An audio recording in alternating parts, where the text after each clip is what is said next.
at Nevada Southern Detention Center. To accept this call, press 5. To refuse this call, hang up now. To block this call and all future calls, press 9. This call will be recorded and subject to monitoring at any time. Thank you for using IC Solutions. You may begin speaking now. Hello. Hey, Omar, man, it's good to hear your voice, and I hope you're doing well. Yeah, how you doing, man? I'm hanging in there. What's going on? Well, the only thing that would cause me to jump off the phone is we handle about 40 political prisoners, and some of these guys have been in prison 35 years, and I don't get a chance to speak to them regularly. But other than that, it's always good to hear your voice, and I hope you're doing well. I guess last time you called, we were talking about your vagueness, your vagueness brief, and I pray that it's successful. So. Right. By the way, my dad sent, he emailed me. He forwarded what you sent him on what the guy responded about that.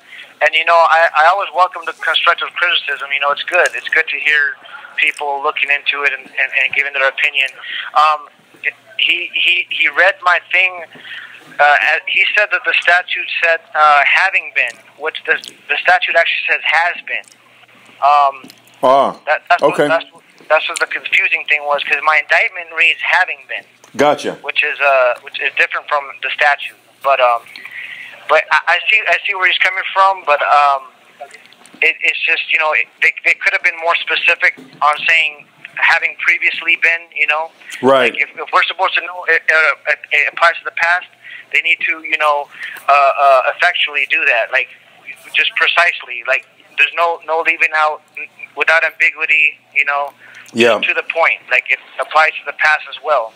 Yeah, no, so, we need laws that are not vague. I get it. Yeah, no, and right. Again, I'm no legal expert, so that don't even think that I have an opinion on this legal stuff, because I avoid it like the plague. But I do think that whatever laws we have should be very specific. We should not have vague laws. Yeah, that's my whole point. Is if it's supposed to be specific and let us know what's prohibited, then let us know of something that's been shipped at any time, like the other statute does. Yeah. But I would let the guy know that, just so he knows. But yeah, no, it's definitely like I said, I took my time and really been studying this, and I think it's on point.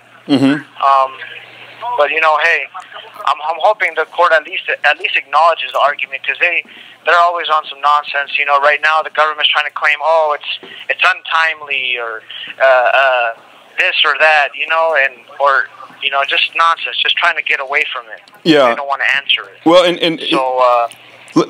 Just from my perspective, and again, I've already told you, that I'm not a legal guy, but here's my viewpoint, and I could be off base here, but this is the way I think about it. You can go up to an intersection, and you can have video evidence, you can have consensus of about 10 people, and you can have photographic evidence, and everybody agrees that the light is green. There's no argument. Everybody says the light's green, but you're going to start to go through the light, and the government or the corporation, whatever you choose to call them, they're gonna run an 18-wheeler from the other side and T-bone you, and it doesn't matter that you're right. It's like you have a piece of paper that proves you're right, and you have photographic evidence that the light was green, but it doesn't really matter because they don't care, and so they just do what they want to do, So, right, they don't follow their own laws. Right, so like, right. Right. That's exactly what I'm saying. I hope they at least acknowledge the argument, because they ignored damn near everything I do. Yeah. But.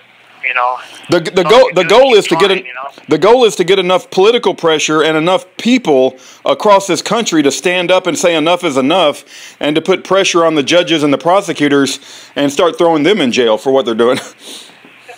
Definitely, it's definitely tyrannical what they're doing. Yeah. It's horrible.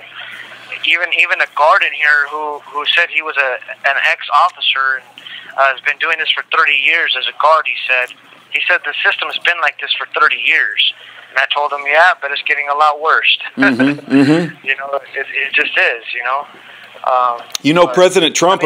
President Trump 2 days ago, on the same day as that school shooting, he had a massive public press announcement, and he talked about that their number one issue is prison reform and criminal judicial reform. So it is getting a lot of attention. I don't know if they'll really do anything about it, but it's getting attention anyway. Yeah, I kind of heard about that. And I even heard about that. That rapper Meek Mill was supposed to join that summit, then he didn't go. I had actually emailed him about this information. I don't know, but that would have been cool if he was able to be in front of Trump and say, "Hey, by the way, this is happening there," Yeah. Get it in front of him, but I don't know. Just hopefully it does. Yeah, I hope so. I hope somebody does something on a massive scale. Also, we got all these articles coming out. Time Magazine just recently put out an article called FBI in Crisis. It's worse than you think. And then we got congressional leaders calling the FBI and the Department of Justice lying through their teeth. So the FBI and the DOJ are losing credibility all over the country. Oh, yeah, the Time Magazine? Mm-hmm. Yeah, I read that. Mm-hmm. What was the other article? There's another article called, it said, it's at a news site called Eagle Rising. It said congressional leaders say the FBI and DOJ are lying through the teeth. So you got people in Congress calling the FBI and DOJ outright liars. I mean, they're just losing credibility all over this country, which is a good thing because I think the FBI and the DOJ are corrupt to the core. Right. Yeah, I'm trying to get a hold of Rand Paul right now as well. And possibly some other later on. But just trying to get the word out. And what's funny to me is I did I think either the first or the second interview that I did with the Roger and John and Kelly. I spoke about, we were talking about the Second Amendment, and I was saying when that horrible car accident, or when the people had the trucks and they just ran people over on the side of the sidewalk, and I said, when that happened, it was a horrible thing that happened, but we didn't scream out, we need truck control. Right. And next thing I know is I heard Trump say this exact same thing. It blew my mind. Wow. I was reading an article, and he pretty much quoted what I said in a speech. So I'm like, is that a coincidence or what? But yeah, it was he said the same thing I said, which was pretty crazy. But I hope they're listening. I hope they're listening. I mean, I can't believe you've been in prison nearly 40 months with no trial, and you've put in. Every time I tell somebody that, they say, "Oh, you should put in a motion for speedy trial." I'm like, he has, he has already. Yeah. So yeah, I did that about a year and a half ago.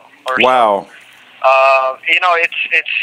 It's so pathetic that even the recent response by the government on that motion for vagueness, they had the nerve to say that this is his like 10th motion to dismiss, and which is delaying his speedy trial. Really? Wow. when it's the government's appeal that I've been waiting on for more than a year and a half now. I mean, that's the nerve to say that is just ridiculous. Yeah. These prosecutors, they don't operate with the same moral fabric that the rest of us operate with. I don't know how they go to bed at night. I'm surprised that a lot of them, I'm sure a lot of them have drug problems, and who knows what kind of drugs they have to take in order to appease their conscience to go to sleep at night, because they're just tearing up innocent people's lives all over this country. Yeah, it's evil. They have to be doing some type of satanic rituals or something. Yes. Because there's no way you can live with yourself and be a person of God, and let that happen to, knowing that this is wrong. Yep. There's the ex-governor of Texas, his name is Rick Perry. During that same press conference, he talked about prosecutors withholding exculpatory evidence during trial. And he didn't use prison reform, because I think the problem is much bigger than just prison reform. When Governor Rick Perry talked about it, he said we need criminal justice reform, which is a lot bigger than just prison reform. Oh yeah. If the prosecutors and judges could be held liable, then they would stop what they're doing. Yes. And they know that they have there's nothing holding them back. So they're like, well, it doesn't matter. So we'll just do what we want, which is wrong.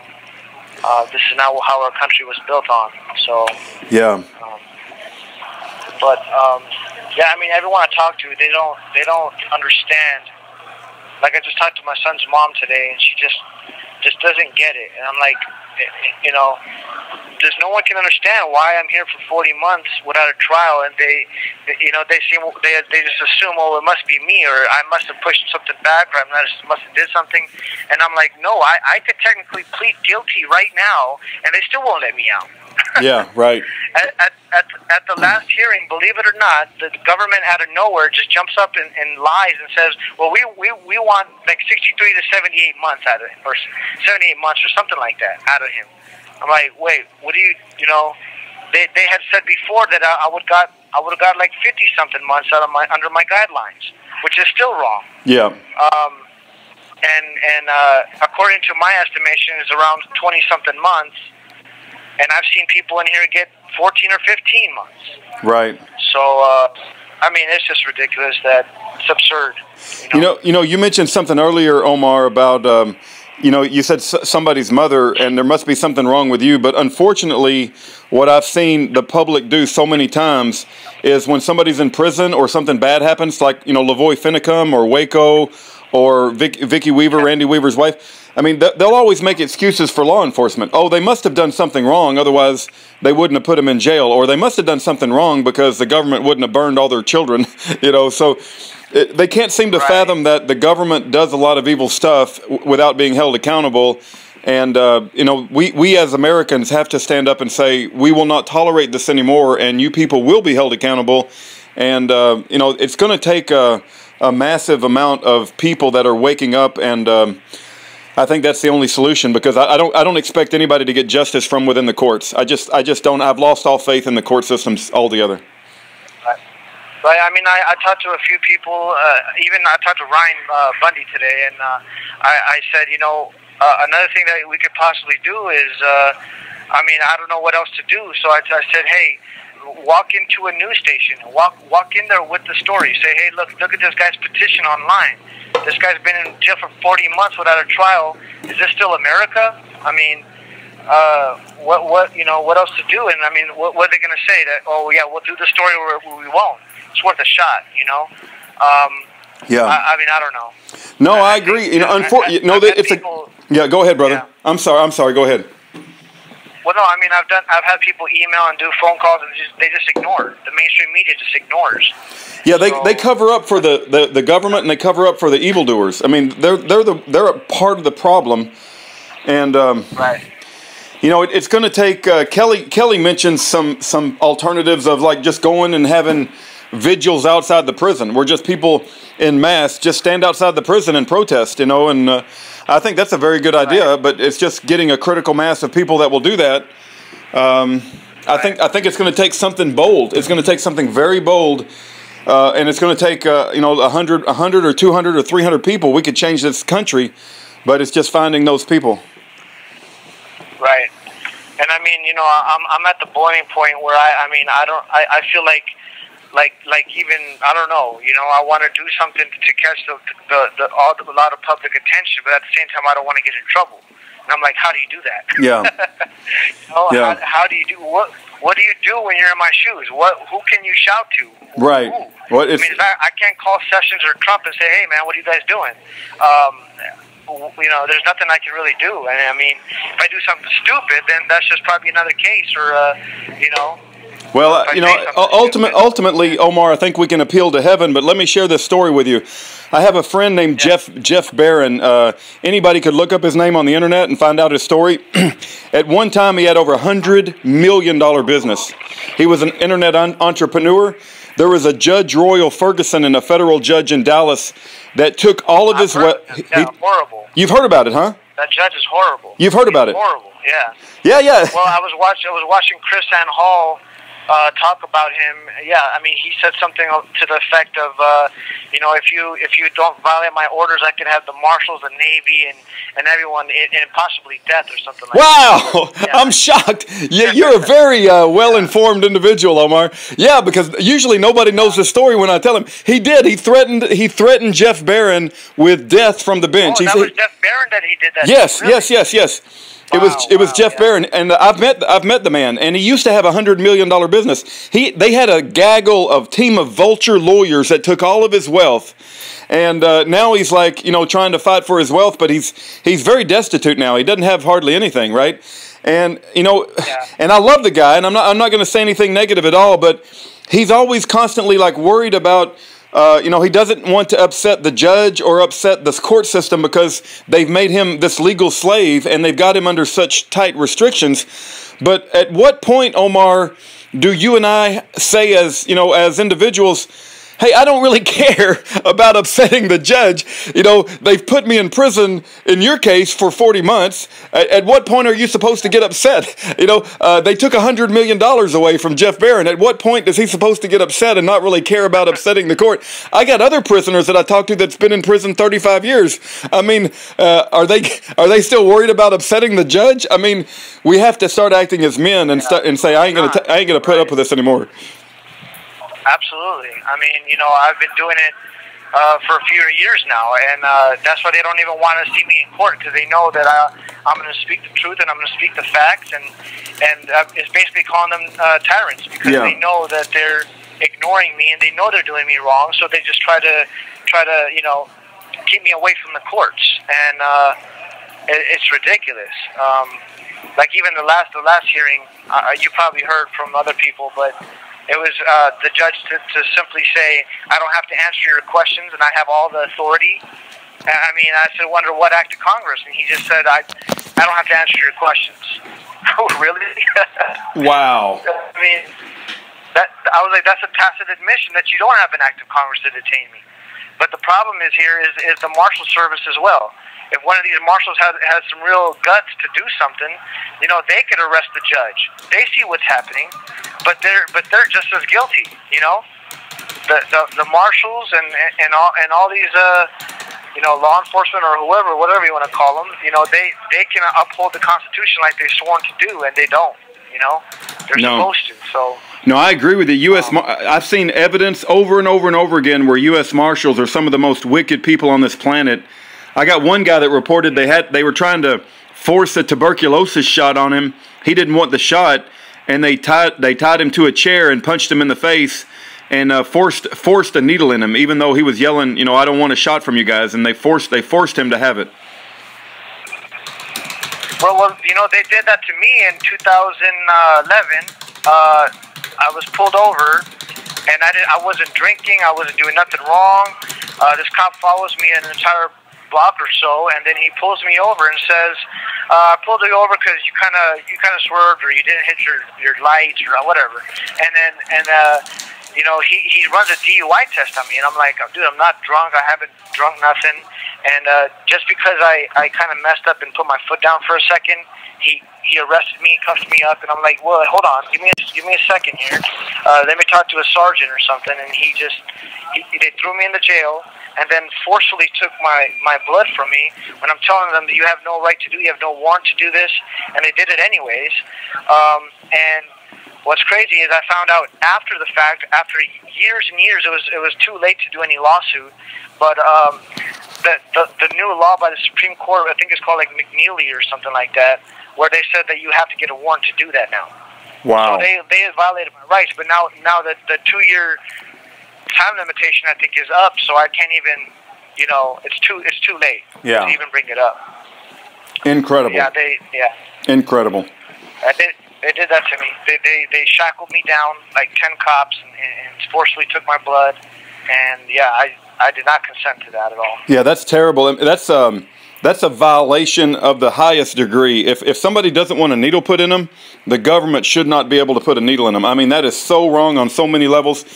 Hey, on another topic, Omar, next time you talk to your dad, for these audios that we put out on the internet so people can get to know your story, I would really like a better photo than you, because the only photo that I got of you is you're handcuffed and you're like right in front of a police car and you're looking back over your shoulder, and you know, it's kind of like the typical criminal photo.